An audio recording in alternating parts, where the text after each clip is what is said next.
Na prvi strani knjige Zep piše: nikoli ne boš vedel, kaj se dogaja v glavah drugih ljudi. Kaj se podi po glavah 11 sošolcev nenavadnega razreda, sva brala simpatično Emo. Knjigo Zep je z mano brala Ema.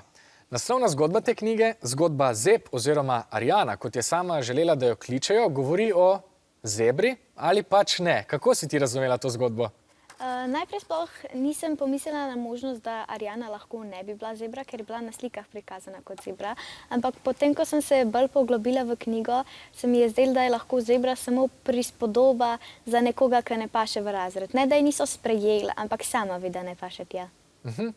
Ja, meni se je zdelo, kot da je ta zgodba napisana prav zato, ker se kdaj počutim, kot da kam ne spadam.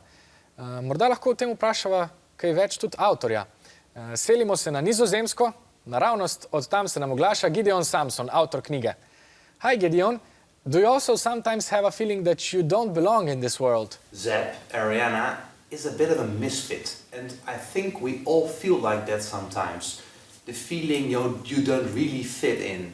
For example, at a party or among people you don't know that well.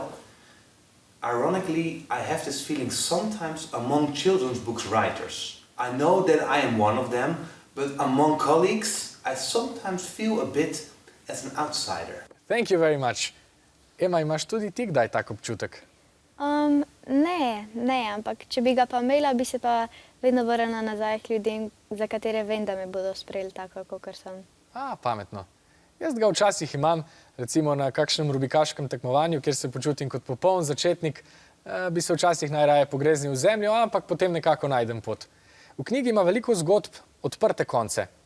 Katera te je najbolj prisilila k razmišljanju ali pa v tebi vzbudila največ misli? Maksimilijan, zato ker mi je sporočila, da sem tista, na katero se najbolj zanesem, lahko vedno jaz in da ne smemo slepo slediti družbi.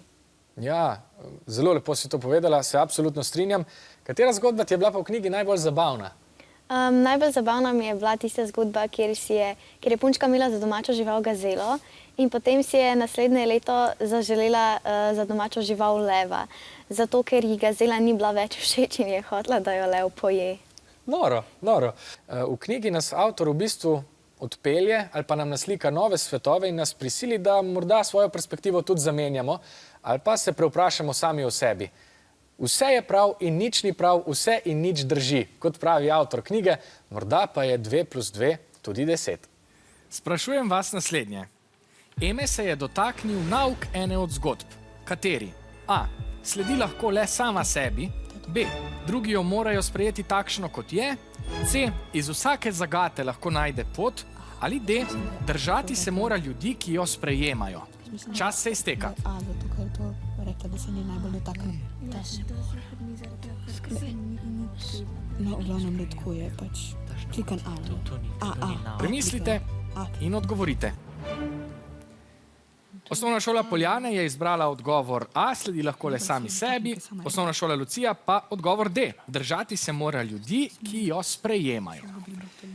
Ema je povedala, da jo je k razmišljanju spodbudila zgodba Maksimilijana, ker je sporočila, da se lahko zanese le nase in da ne sme slepo slediti drugim. Pravilen je torej odgovor A.